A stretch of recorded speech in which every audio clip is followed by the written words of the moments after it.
Magandang gabi po sa inyo. Kakarating ko lang sa Kuala Lumpur. And as of me time, anong oras na? 6:33. So it's practically the same time sa Manila. Pero kakarating lang po namin at kami po ay papunta sa KLL para ma-receive ng mayor ng Kuala Lumpur. At kami po excited dahil kahit pa paano at least, diba, kaibigan na natin ang alkalde ng Kuala Lumpur. Doon nakakatuwa dahil ang ASEAN community, it really fosters family. And given that we are all one and we're highly globalized, dahil sa community nito, tayo magtutulong-tulong. Anyway, nandito ako sa sasakyan ngayon. Nakakatuwa dahil sinundo po tayo ng mga tao ng alkalde ng Kuala Lumpur. Kaya papakita ko sa inyo kung nasan ako dahil after this, everything will start to be formal already. And dahil gusto ko bigyan kayo ng glimpse of what it's like to be here, pakita ko sa inyo. Medyo traffic ngayon. And actually, from the airport to the hotel, sabi sa akin, it will take us 1 hour. And actually, parang Pilipinas rin po. Kaya katuwa dahil malinis. Say hello. I am doing a live. Here. Say hello. I'm doing a Facebook live. My new friend. Say hello to the Philippines. Hello, my friend. Siya po ang sumundo sa atin mula sa airport. Kaya nakakatuwa dahil similar po ang kultura ng mga Pilipino at ng mga Malaysian. Dahil very hospitable po sila. At pagdating ko po doon, actually sinabitan nila ako ng kwintas. At talaga namang tinulungan nila ako sa airport hanggang makuha natin ang ating bagahe. Actually, ilang araw ba tayo dito? 5 days. Ang 5 days na nandito po kami, marami po activities na magaganap and huwag kayong mag-alala dahil kukwentuhan ko kayo at papakita ko sa inyo mga activities na mangyayari dito, but all gearing towards us also celebrating this in Manila next year. Kaya antabayanan nyo kasi kaya po ako pinupunta ng ating alkalde dito para makuha ang ASEAN Key for next year's 2026 dahil gaganapin po yun sa ating lungsod. I am honored to have been chosen to represent the mayor and I am grateful because in-entrust po niya sa atin ang responsibilidad na ito considering na makakasama natin ang mga mayors, governors, vice mayors, vice governors na kasama po sa ASEAN community at makikilala ko po sila mamaya and tomorrow nandito po kasi tayo sa meeting of governors and mayors of ASEAN capital. Kaya ang mga makakasama ko po dito will be the members, the representatives from these member states. Ang nakakatuwa po dahil very hospitable po ang alkalde ng Kuala Lumpur. Kaya alam ko namang hands-on siya dahil ang nag-receive sa akin kanina pagdating ko dito ay mga tao ng mayor ng Kuala Lumpur which I will meet later. Anyway, I will show you anong nakikita ko at nakakatuwa dahil it's really similar to that of the Philippines and papakita ko, pabaliktarin ko po ang camera para makita nyo. Yan. So ito po ang nakikita ko.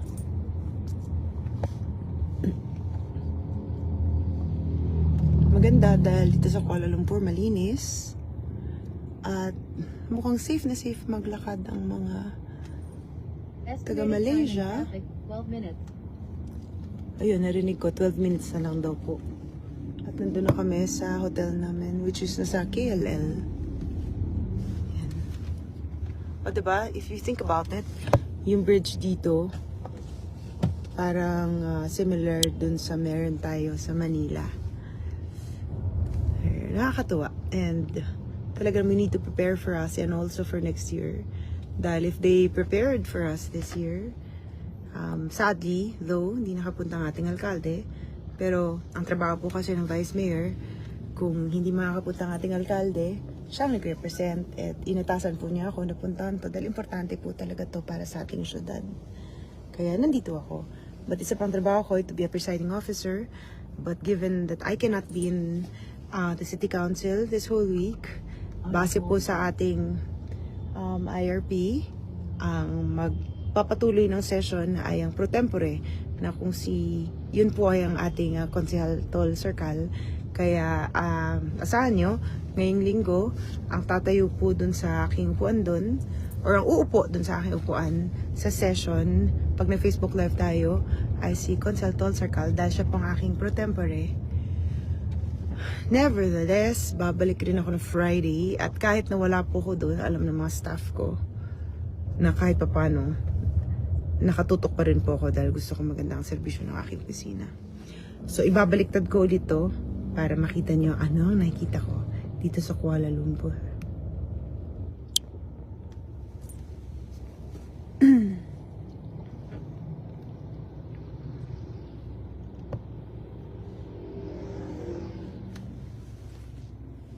How is traffic in Kuala Lumpur? Yeah. How is traffic? Is okay or is bad? No, but, Not Rush bad? hour. Rush hour. Oh, just okay. Okay, then traffic din daw minsan dito. Same in Manila. Sometimes it's very traffic. Sometimes it's not traffic. Diyos ko, 5 araw po tayo dito. Uy! Nakita ko! Yung tower! Oh, yun na oh. Pakita ko sa'yo. No? Nakita niyo po yun. Eh, hindi. hindi mo makita dahil masyadong ano.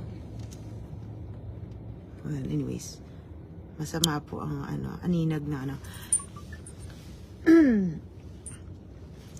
Anyway, update ko po kayo sa mga pangyayari dito. Pahinga lang ako sandali dahil kakarating lang po natin. Pero, maasahan ninyo, ang dami pong activities na nakahain from Tuesdays until Friday. At uwi po ako ng Friday.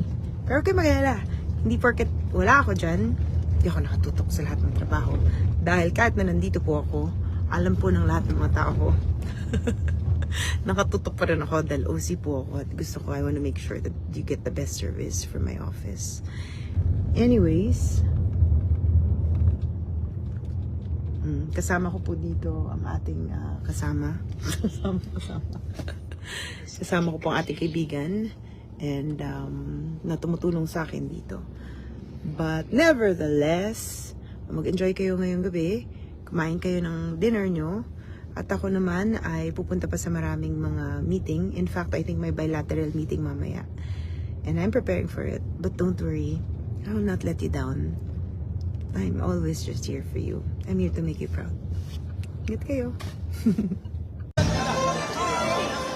Dito pa rin tayo sa Kuala Lumpur.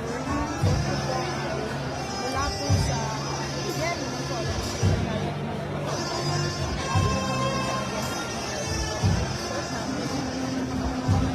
Very similar sa nevertheless, since nakabreak po kami from New York, na kami po ay nag-enjoy for the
Shout out Manager TV. Salamat sa kanya. Melvin RN. John Godfirst. Zenny Hart.